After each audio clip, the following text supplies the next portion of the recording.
বন্ধুরা, সুপবৃষ্টির চ্যানেলে সবাইকে অনেক অনেক স্বাগত জানিয়ে আমি চলেছি নতুন একটি ব্লগ নিয়ে।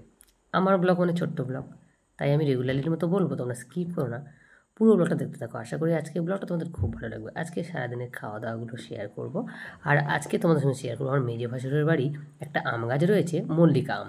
এতদিন তো তোমাদের দেখিয়েছি গোলাপ খাস আর আম্রপালি আম, আজকে দেখাবো তোমাদের মল্লিকা আম কেমন হয়। হ্যাঁ, তো অনেকটাই দিদি নিয়ে এসেছিলো রবিবার দিন রাতের বেলা, মানে মেয়ের বাড়ি থেকে চলে এসেছিলো সন্ধ্যাবেলা। তো সেই আম নিয়ে এসেছিলো, কতটা আম তোমাদের দেখাবো, তোমরা দেখতে থাকো আর পুরো ব্লগটা দেখো, সারাদিনের খাওয়া দাওয়াগুলো দেখাবো। হ্যাঁ, আর ভালো লাগলে অবশ্যই একটা লাইক কমেন্ট শেয়ার করে দিয়ে কিন্তু, আর আমার চ্যানেলকে সাবস্ক্রাইব করে যারা এখনও করোনি। সকালবেলা বৃষ্টি হচ্ছে দেখো, তো ভাবলাম একটুখানি কম বেশি সাউন্ড কিন্তু আমি রেখেছি। হ্যাঁ, সকালবেলা বৃষ্টি হচ্ছে গরমের সময়, তো বৃষ্টি হলে সত্যিই মানে এরকম ওয়েদার ভালোই লাগে, ঠান্ডা ঠান্ডা ভাব থাকে। তো দেখতে হচ্ছে বৃষ্টি হচ্ছে, তোমাদের একটুখানি রান্নাঘরে এসে দেখিয়ে রেখেছিলাম আর কি। তো রান্নাবান্না টিফিন এগুলো চলছে, তো সেই সময়ই তোমাদের এই বৃষ্টিটা দেখিয়ে রেখে দিলাম। হ্যাঁ, তো রান্নার পরে কিন্তু রান্নাবান্না শেষ বেশ হয়ে গেছিলো। তো রান্নার পর ছেলের জন্য একটু চাউমিন করছিলাম, তো ভাবলাম উনানেই করে নিই, আগুন রয়েছে উনানে, তো দিদি বলে উনানে গিয়ে করে নে। তো উনানে আমাদের কম বেশি উনানেই রান্না হয়, গ্রাম সাইডের বাড়ি তোমরা সবাই জানো, গরু টরু রয়েছে আর কাঠকুটো রয়েছে, তো সেই জন্য উনানেই হয়। আর রাতের বেলা বেশিরভাগ সময় ভাতটা মাঝে মাঝে করে নিই, দিদি বলে ওরে মাঝে মাঝে উনানে ভাতটা করে নিয়ে চলে যাও, তো গ্যাস পোড়াস না। মাঝে মাঝে ভাতটা করে নিয়ে চলে আসে, আর তরকারিটা কিন্তু রাতের বেলা হয়, আবার মাঝে মাঝে আবার করি না, গ্যাসের মধ্যেই সব করে নিই। তো দেখো দিনের বেলা যতটা পারি আমি উনানে করার চেষ্টা করি। তো দেখো চাউমিনটা মোটামুটি হয়ে গেছে, আর সাদা চাউমিন, আমরা তো সাদা চাউমিন খাই, তোমরা সবাই জানো কম বেশি সাদা চাউমিনটাই বেশি খাই আমরা। তো এখানে আলু আর ডিম দিয়ে চাউমিন করছি আমার ছেলের জন্য। তো দেখো উনানের জালটা কি সুন্দর জ্বলছে, এই দেখো। আর এদিকে কিন্তু আমাদের কাঠঘরটা তোমাদের একটু দেখিয়ে দিয়ে, দেখো সামনেই, তোমাদের কোনোদিন দেখানো হয়নি যদিও, রান্নাঘরটা মানে খুব একটা মানে দেয় তো কাঠকুটো থাকে বলে কিন্তু তোমাদের দেখানো হয় না, তো আজকে দেখিয়ে দিই। এখানে দেখতে যে ঘুঁটে রয়েছে, তারপর কাঠকুটো রয়েছে, যেহেতু গ্রাম সাইডে বাড়ি তোমরা সবাই যেন উনানে রান্না করা হয়, তো কাঠকুটো তো থাকবেই, গরু রয়েছে। তো দেখো উপর নিচ তারপর কিন্তু কাঠগুলো দেখো রেখে দিয়েছে, উপরে কাঠগুলো রয়েছে, নিচেতে কিন্তু ঘুঁটে রয়েছে। আর এখানে কিন্তু একটা ট্যাপ কলও রয়েছে, মানে পাম্প থেকে সোজা এলাকা জল কিন্তু এখানে চলে আসে, রান্নাবান্নার সময় একটু ধোয়ার জন্য আর কি লাগে জলটা। এখন যদি আমরা এখান থেকে নিই না, কারণ কাঠ রয়েছে, তো ভিজে গেলে দিদি কিন্তু বকা দেবে, তো সেই জন্য নিই না। ছেলের সাইকেলটা এখানে রয়েছে, ছেলে এখন সাইকেল খুব একটা চলে না বন্ধুরা, শুধু বাইক নিয়েই ঘুরছে আর কি। তো যাই হোক, তো দেখো এখানে চাউমিনটা শেষ বেশ হয়ে গেছে, রান্নাবান্নাও কমপ্লিটলি হয়ে গেছে, এবার আমি একটুখানি পাঁপড় ভাজবো, সেটা তোমাদের সঙ্গে শেয়ার করবো। তো দেখো এখানে হচ্ছে চাউমিনটাও হয়ে গেছে। তো দেখো চাউমিন মুড়ি পাঁপড় ভাজা এগুলোই খাবো। তো কম বেশি দেখো একটুখানি পাঁপড় ভাজা মানে এখনও হয়নি পুরোপুরি, একটুখানি ভাজা হয়েছে, নিয়ে চলে এসেছি, বৃষ্টির বাবা খেতে বসেছে, ওকে দেবো বলে। আর বাকিটা কিন্তু ভাজবো আরও, তোমাদের দেখাবো, তোমরা দেখতে থাকো। আর এখানে মোটামুড়ি খাবো আজকে, দেখো মোটামুড়িটা কী বলো তো বন্ধুরা, এখন কদিন খাওয়া হচ্ছে, মোটামুটি শুধু হলেও কিন্তু খাওয়া যায়, বেশ ভালো লাগছে এখন। তো কদিনের জন্য মোটামুড়ি আনা হচ্ছে, আমরা মুড়ি পাঁপড় এগুলো খাবো, লাল চা বিস্কিট এগুলো খাবো। তো চলো ফাইনালি রান্নাগুলো দেখিয়ে দিই তোমাদেরকে।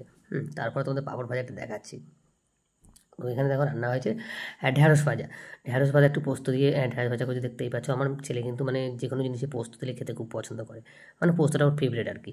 তো পোস্ত দিয়ে ঢ্যাঁড়স ভাজা করে নিয়েছি দেখতেই পাচ্ছ। আর এখানে করেছি আলু আর ঝিঙে দিয়ে ডালনা। আর আগের দিন হচ্ছে চিকেন করেছিলাম, তো সেই চিকেনটা কিছুটা ছিল, তো সেটা আবার গরম করে নিয়েছি।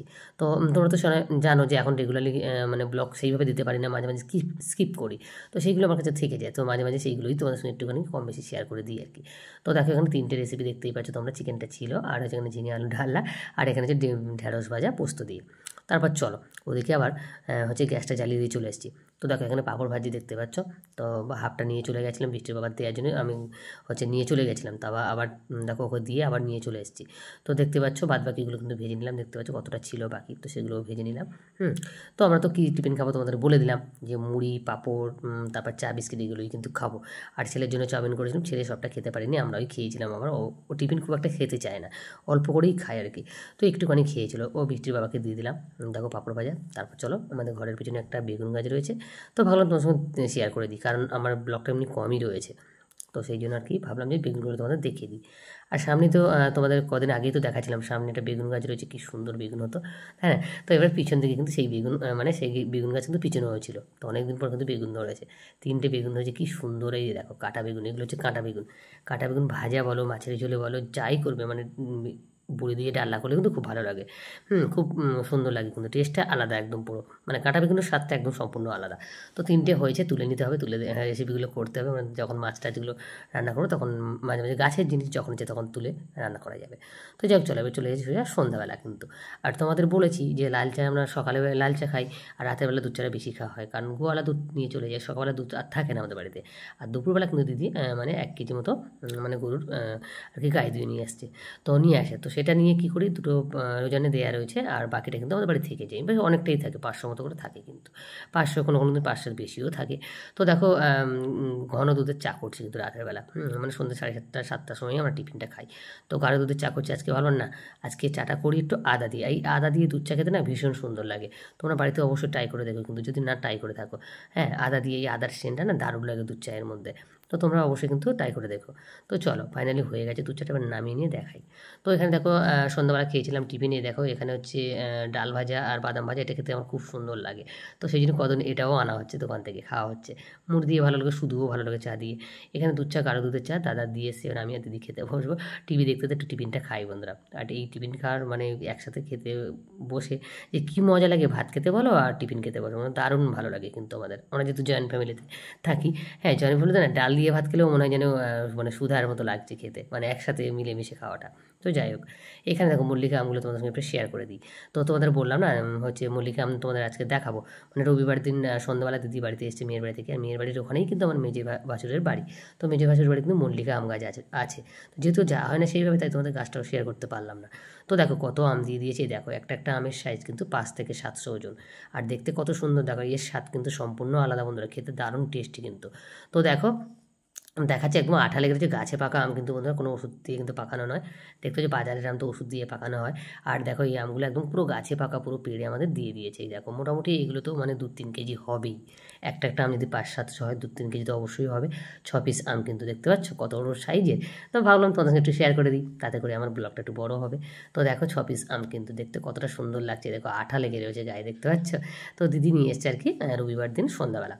তো তোমাদের সঙ্গে মানে সোমবার দিন আমি এডিটটা করছি রাতের বেলা, রাত 12টা 12:30 মতো বাজে আমি এডিট করছি, ভাবতে পারছো কখন ঘুমাবো বলো তো। হ্যাঁ, আর কী বলো তো, সারাদিনে কাজ থাকে তো দিনের বেলা এডিট করা হয় না, মানে ভিডিও এডিট করে ছাড়তে যেতে না, মানে টাইম হয়ে ওঠে না বড় ভিডিও এডিট করার। তো সেই জন্য আমি আর কি রাতের বেলা এডিটটা করে রেখে দিয়েছি, রাত 12:30 বাজে এডিটটা করেছিলাম আর কি। তো দেখতেই পাচ্ছ, দেখো ক্ষীর কদম তোমাদের দেখাই, দিদি নিয়েছিল আসার সময় ক্ষীর কদম। তো সেগুলো তোমাদের একটু দেখিয়ে দিচ্ছি। ক্ষীর কদম কারা খেতে পছন্দ করে অবশ্যই কমেন্ট করো, আমার কিন্তু একদম ভালো লাগে না খেতে। তো একটা খেয়েই তারপর ভিডিওটা করছি, 7 পিস নিয়ে এসেছিলো। খেতে মোটামুটি খুব একটা একদম ভালো নয়। ক্ষীর কদম খেতে কারা পছন্দ করো অবশ্যই কমেন্ট করো, দেখতেই সুন্দর কিন্তু খেতে ভালো না একদম। তো যাই হোক চলো, রান্নাবান্নাটা দিয়ে কিন্তু আজকে ব্লগটা শেষ করবো। বৃষ্টির বাবা নিয়েছিল চিংড়ি মাছ, বড় বড় সাইজের চিংড়ি মাছ। তো চিংড়ি মাছ দিয়ে কিন্তু আলু ঢালে দিয়ে একটা তরকারি করছি, দেখতেই পাচ্ছ। তো এটা দিয়ে রাতেরবেলা খেয়ে নেবো, রাতের বেলা তো আমাদের বেশি মেনু হয় না, একটা করেই হয়, সে তো তোমরা কম বেশি সবাই জানো।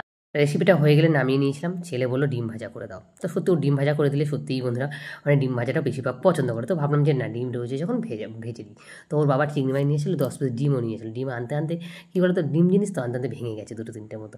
তো ভাবলাম ভাজা করে নিই, তো 4টে ডিম একসাথে কিন্তু ভেজে দিচ্ছি, দেখতে হচ্ছে পেঁয়াজ আর লঙ্কা দিয়ে আর নুন দিয়ে। তো একটু পিস পিস করে নেবো, আর রেসিপিটা একটু ঝোল হয়নি, মাখা মাখা করেছি, তো ওর সাথে 1 পিস করে ডিম ভাজা দিয়ে খেয়ে নেবো।